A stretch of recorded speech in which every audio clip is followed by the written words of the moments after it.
नमस्कार दोस्तों। ये कहानी है दो मेंढकों की, जिसमें से एक पतला था और दूसरा मोटा। दोनों जंगल के एक छोटे से तालाब में रहा करते थे। दोनों बचपन के घनिष्ठ मित्र थे, साथ में ही खेलते कूदते बड़े हुए थे। वे दोनों दिन भर तालाब में कूदते उछलते, गप्पे मारते और मस्ती किया करते थे।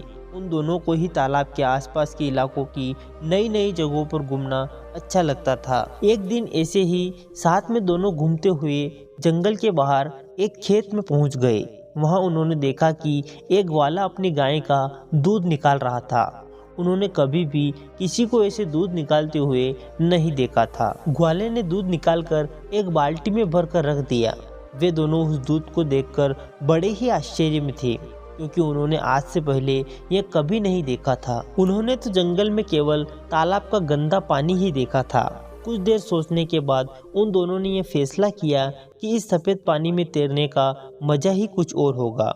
यह सोचकर उन दोनों ने एक साथ बाल्टी में छलांग लगा दी। बाल्टी में जाकर वह देखते हैं, अरे वाह, सफेद पानी! हमने तो यह कभी देखा ही नहीं। ये क्या चीज होती है? दोनों को मजे करने तो पसंद थे ही। वे दोनों वही मस्ती करने लग जाते हैं।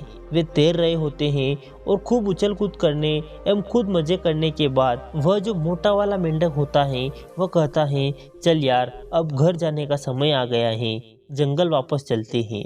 तब वह पतला मेंढक भी कहता है, हाँ यार, चल वापस चलते हैं। वे दोनों बाल्टी से बाहर छलांग लगाने की कोशिश करते हैं, पर वो बाल्टी बहुत बड़ी होती है।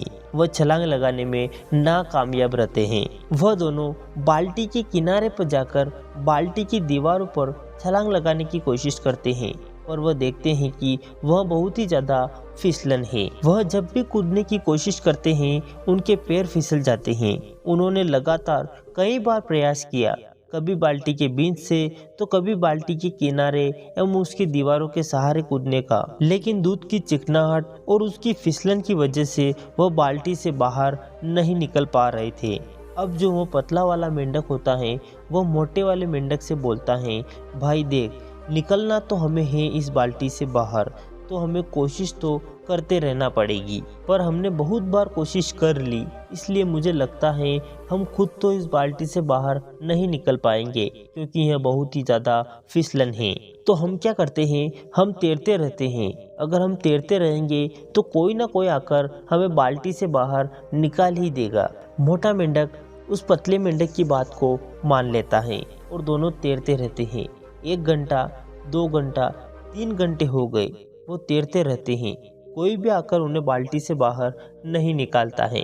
अब जो मोटा वाला मेंढक था वह तैरते तैरते थक जाता है। वह कहता है, भाई, अब मैं और पैर नहीं चला पा रहा हूँ, कई घंटों से तैरते तैरते थक चुका हूँ। तब वह पतला मेंढक कहता है, भाई देख, अगर तू पैर चलाना बंद कर देगा तो तू डूब जाएगा और कुछ ही देर में तेरी सांसें बंद हो जाएगी और तू मर जाएगा। अब हमको मरना नहीं है भाई, तू पैर चलाता रहे। वह मोटा मेंढक थोड़ी देर तक और पैर चलाता है और फिर कहता है, भाई देख, हमने बहुत साथ दिया है एक दूसरे का, हम दोनों बचपन के दोस्त हैं, आपस में बहुत मस्ती की, हमेशा ही साथ रहे हैं, लेकिन मुझे लगता है कि आज यह सब खत्म होने वाला है। आज हो सकता है कि यह मेरी ज़िंदगी का आखिरी दिन हो। मैं और मेहनत नहीं कर सकता, अब और पैर नहीं चला सकता और शायद मैं डूब के मर जाऊंगा। और उस पतले मेंढक के आंखों के सामने उसका बचपन का दोस्त डूबकर मर जाता है। यह सब देखकर वह पतला मेंढक और भी ज्यादा तेजी से पैर चलाने लगता है कि अंदर आग सी लग जाती है कि अब कैसे भी करके मुझे इस बाल्टी से बाहर निकलना ही है। मुझे हार नहीं माननी, अगर मैंने भी हार मान ली तो मैं भी मर जाऊंगा। उसकी आंखों से आंसू निकल रहे थे, पर वह और तेजी से पैर चलाते ही जा रहा था। लेकिन जैसा कि हम सब जानते हैं कि अगर थोड़ी सी देर तक दूध को चलाया जाए तो उसमें मक्खन बाहर आने लगता है, और बिल्कुल ऐसा ही हुआ, क्योंकि बहुत घंटों से वह दोनों मेंढक उस दूध में पैर चला रहे होते हैं, इसीलिए उस दूध से मक्खन बाहर आने लग जाता है। साथ ही कुछ घंटों से रखे रहने की वजह से दूध कुछ जमने भी लग जाता है, दही जैसा होने लग जाता है। दूध के जमने और मक्खन के बाहर आ जाने से मेंढक देखता है कि दूध थोड़ा सा गाढ़ा सा हो गया है। अब वह पहले जैसा चिपचिपा नहीं रहा है। मेंढक उस मक्खन के ऊपर बैठकर पूरे जोरों से एक छलांग मारता है और वह बाल्टी से बाहर आ जाता है। बाल्टी से बाहर आ जाने के बाद कुछ देर तक तो उसे कुछ समझ ही नहीं आता है कि आज उसके साथ क्या हुआ है। उसका सबसे घनिष्ठ मित्र, उसका बचपन का यार आज उसकी आंखों के सामने डूबकर मर गया। और उसकी मौत क्यों हुई? क्योंकि उसने हार मान ली थी। अगर वह भी थोड़ी देर तक और पैर चलाता रहता, हार न मानता, तो आज वह भी जिंदा होता। दोस्तों, अब वो पतला मेंढक बाहर निकलने के बाद जंगल जाता है। जंगल में जाने के कुछ दिनों बाद वह मेंढक एक मादा मेंढक के साथ शादी कर लेता है। शादी के बाद उसके बच्चे होते हैं।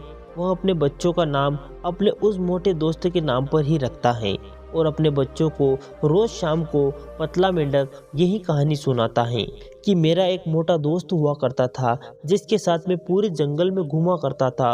हम सुबह से शाम तक खेला करते थे। एक दिन हम दोनों एक बाल्टी में गिर गए जिसमें दूध था और मेरा जो दोस्त था उसने हार मान ली। क्योंकि उसने हार मान ली और वो मारा गया। मैं तुम बच्चों को भी यही सिखाना चाहता हूँ कि जिंदगी में चाहे कुछ भी हो जाए, लेकिन कभी हार मत मानना। अगर तुम लोगों ने हार मान ली तो तुम्हारा भी यही हश्र होगा जो मेरे दोस्त का हुआ है। दोस्तों, इस कहानी से हम ये सीख सकते हैं कि दूध का दही जरूर बनेगा, लेकिन उसमें वक्त लगता है। अगर हमने वक्त से पहले हार मान ली तो हमारा भी वही हाल हो सकता है। इसीलिए किसी ने खूब कहा है कि मान लो तो हार है, न ठान लो तो जीत है। उम्मीद करते हैं दोस्तों ये वीडियो आपको बहुत पसंद आया होगा। अगर वीडियो पसंद आया हो तो वीडियो को एक लाइक ज़रूर कर दे। साथ ही चैनल पर नए हो तो चैनल को सब्सक्राइब करना ना भूलें। धन्यवाद।